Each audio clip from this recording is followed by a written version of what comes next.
Good morning students, मैं doctor Kavita Sahni from government girls college Chomu.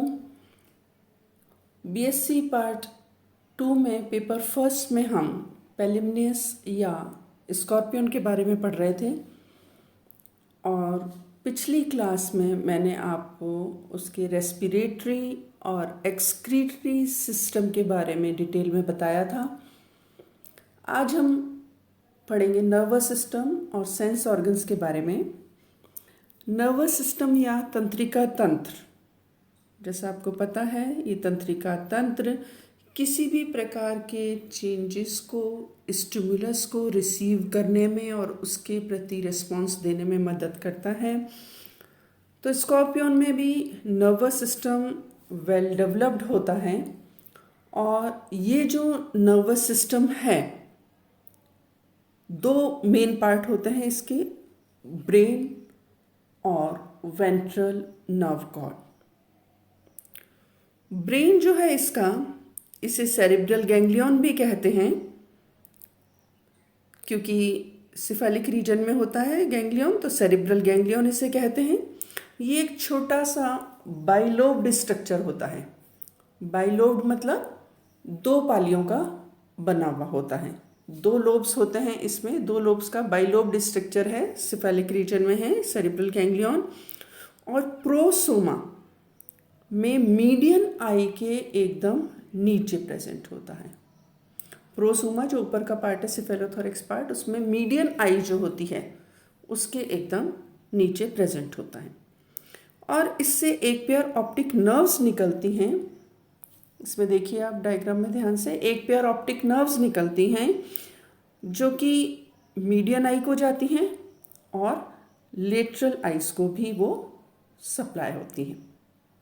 इसके अलावा ब्रेन से बहुत सी छोटी छोटी डेलिकेट नर्व्स निकलती हैं, बहुत सारी, जो एंटीरियर रीजन के जो इसके डिफरेंट पार्ट्स हैं, जैसे रोस्ट्रम, फेरिंग्स और ईसोफेगस को जाती हैं।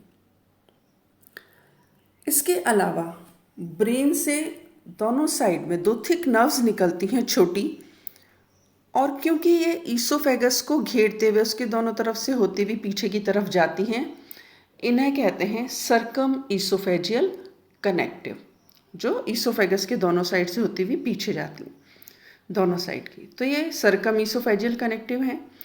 तो एक तरीके से कॉलर एक या रिंग बना लेती हैं ईसोफेगस के दोनों साइड में, और पीछे की तरफ जाकर वेंट्रल साइड पर ये जाकर जुड़ती हैं, ये सर्कम ईसोफेजियल कनेक्टिव सब ईसोफेजियल गैंग्लियन। तो सब ईसोफेगस के नीचे है, इसलिए ये सब ईसोफेजियल गैंग्लियन उससे जुड़ जाती है। और ये जो सर्कम ईसोफेजियल कनेक्टिव हैं, इससे 6 पेयर नर्व्स निकलती हैं लेटरल साइड में इस कनेक्टिव से। और ये जो 6 पेयर नर्व्स निकल रही हैं, वो जो प्रोसोमेटिक अपेंडेजेस हैं उनको जाती हैं, 6 पेयर्स को, यानी जो उपांग होते हैं प्रोसोमा रीजन्स में, उनको जाती हैं। इसके अलावा ये जो सब ईसोफेजियल गैंग्लियन है, ईसोफेगस के एकदम नीचे प्रेजेंट जो है सब ईसोफेजियल गैंग्लियन, इससे 2 से 4 पेयर और नर्व्स निकलती हैं जिन्हें वेगस नर्व्स कहते हैं। ये वेगस नर्व्स पीछे की तरफ जाकर जो प्री एब्डोमेन है, एब्डोमेन के भी 2 पार्ट मैंने आपको बताए थे जब इसका स्ट्रक्चर बताया था, तो प्री एब्डोमेन पहला वाला पार्ट जो है उसमें जाती हैं और उसके जेनाइटल ओपर्कुलम, पैक्टिन और पहले 2 पेयर जो बुकलंग्स हैं, बुकलंग्स इसके रेस्पिरेटरी ऑर्गन्स हैं, उन सब में जाती हैं। तो इस तरीके से ये ब्रेन से नर्व्स निकलती हैं डिफरेंट, और डिफरेंट पार्ट्स को जाती हैं। दूसरा जो पार्ट है इसका वो है ventral nerve cord. Ventral nerve cord, पहला पार्ट मैंने बताया ब्रेन और दूसरा part ventral nerve cord. Ventral nerve cord जो है सब ईसोफेजियल गैंग्लियन उसके पोस्टीरियर पार्ट से, उसके पीछे से निकलती हैं, और ये डबल होती है। ये नर्व कॉर्ड डायग्राम में देखिए दिखाई दे रही है, डबल है, ये डबल वेंट्रल नर्व कॉर्ड है, और जो कि पोस्ट एब्डोमेन, एब्डोमेन का पीछे वाला भाग जो है पोस्ट एब्डोमेन, उसके 4th सेगमेंट तक जाती है। और ये जो नर्व है वो सिलेंडर होती है, सिलिंड्रिकल होती है या राउंड होती है प्री एब्डोमिनल रीजन में। ऊपर वाला पार्ट जो एब्डोमेन का, वहाँ तक तो ये सिलेंडर होती है। और उसके बाद टेल रीजन में, जैसे हमने देखा भी था एब्डोमेन का स्ट्रक्चर, तो पोस्टीरियर एब्डोमेन जो है मेटासोमा, वो डॉर्सोवेंट्रली फ्लैटेंड होता है। तो ये नर्व कॉर्ड जो है वो पोस्ट एब्डोमेन रीजन में रिबन शेप्ड या फ्लैट हो जाती है। और 3 गैंग्लिया होते हैं इसमें प्री एब्डोमेन में, और 4 गैंग्लिया होते हैं पोस्ट एब्डोमेन में। ये देखिए 3 गैंग्लियन दिखाई दे रहे हैं, प्री एब्डोमिनल गैंग्लियन, और उसके पीछे यहाँ पर 4 पोस्ट एब्डोमिनल गैंग्लियंस दिखाई दे रहे हैं। और ये जो गैंग्लियन हैं वेंट्रल नर्व कॉर्ड से निकल रहे हैं इस एब्डोमिनल रीजन में, ये आसपास के जितने भी बॉडी पार्ट्स हैं उनको जाते हैं, उनको सप्लाई होते हैं। तो इस तरीके से देखिए ये नर्वस सिस्टम पूरा, ब्रेन ऊपर और ब्रेन के पीछे ये वेंट्रल नर्व कॉर्ड, और ब्रेन से निकलने वाली नर्व जो एंटीरियर पार्ट्स में चली जाएंगी। सर्कम ईसोफेजियल कनेक्टिव पीछे की तरफ सब ईसोफेजियल गैंग्लियन से मिल गया, उससे निकलने वाली ventral nerve cord, ventral nerve cord में प्री एब्डोमिनल में 3 गैंग्लियन और पोस्ट एब्डोमिनल में 4 गैंग्लियन, और इन सब से नर्व्स निकलती हैं जो बॉडी के डिफरेंट पार्ट्स को सप्लाई होती हैं। अब हम बात करते हैं सेंस ऑर्गन्स की। सेंस ऑर्गन्स या संवेदी अंग दूसरे एनिमल्स की तरह, दूसरे ऑर्गेनिजम्स की तरह स्कॉर्पियन में भी सेंस ऑर्गन्स या संवेदी अंग उपस्थित होते हैं, प्रेजेंट होते हैं। और ये जो है मेनली हैं वो आइज, पैक्टिन्स और सेंसरी हेयर्स। आइज जो हैं या आँखें, 2 तरह की आइज होती हैं स्कॉर्पियन में।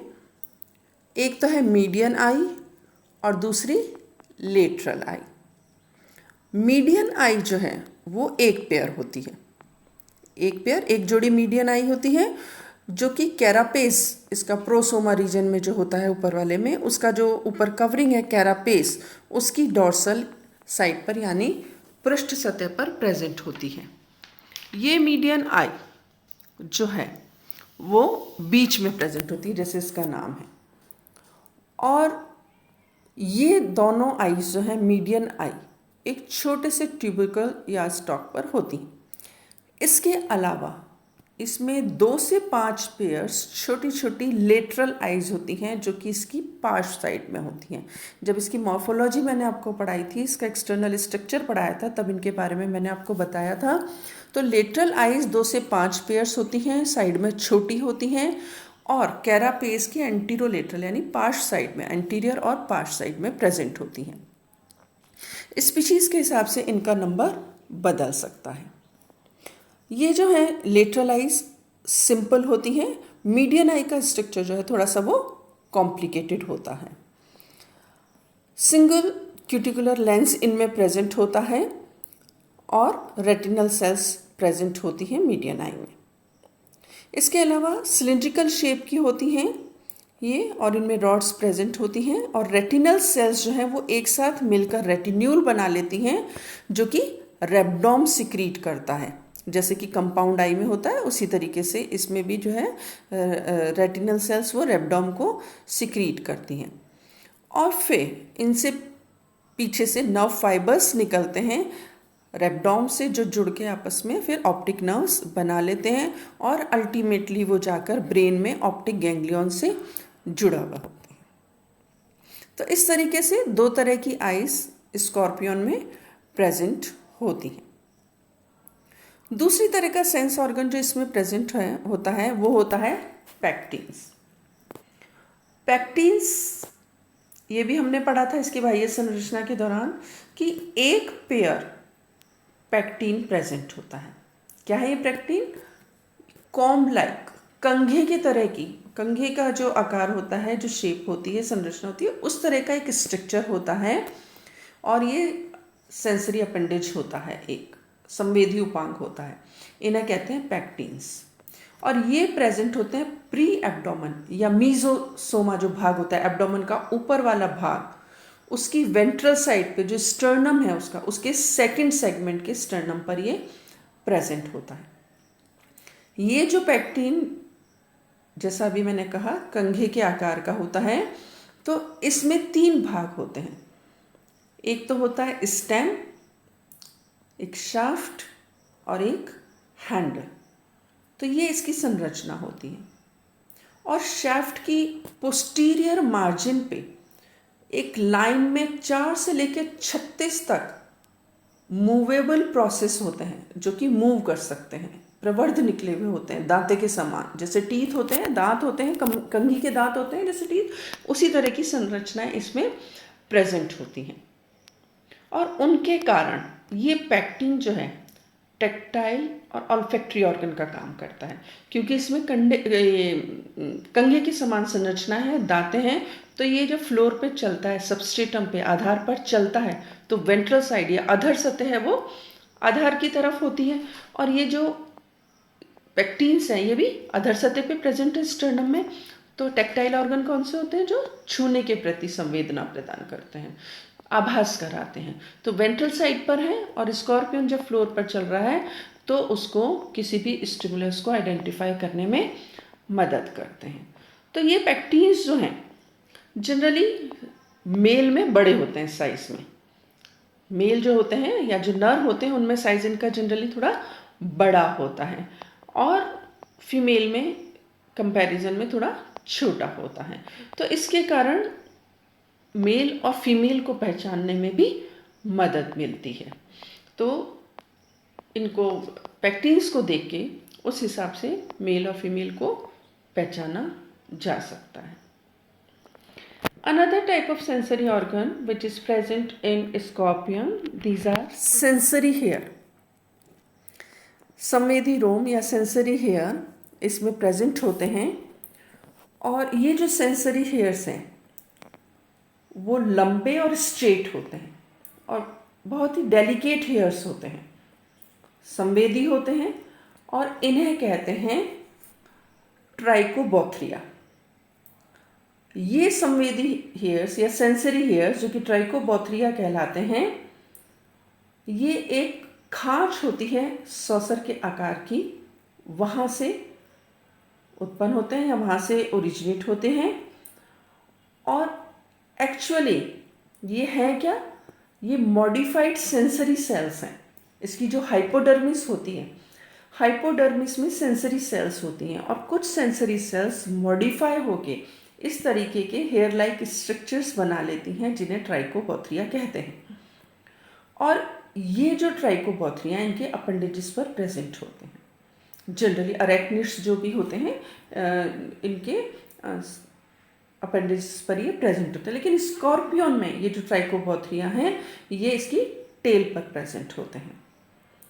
और ये हेयर जब ये मूव करता है तो इसको एयरबॉर्न वाइब्रेशंस को डिटेक्ट करने में मदद करते हैं। हवा में जो वाइब्रेशंस होती हैं उनको इन हेयर की मदद से वो आइडेंटिफाई कर सकता है, पहचान सकता है, जिससे कि उससे उनका आभास हो सके। तो इस तरीके से नर्वस सिस्टम और सेंस ऑर्गन्स दोनों ही वेल डेवलप्ड होते हैं स्कॉर्पियन में, जो कि इसको बाहर के एनवायरनमेंट से संवेदनाओं को ग्रहण करने में मदद करते हैं, और जिसके सेंस ऑर्गन्स या संवेदी अंग हैं इसको मूवमेंट के दौरान बाह्य उद्दीपनों को ग्रहण करने में मदद करते हैं।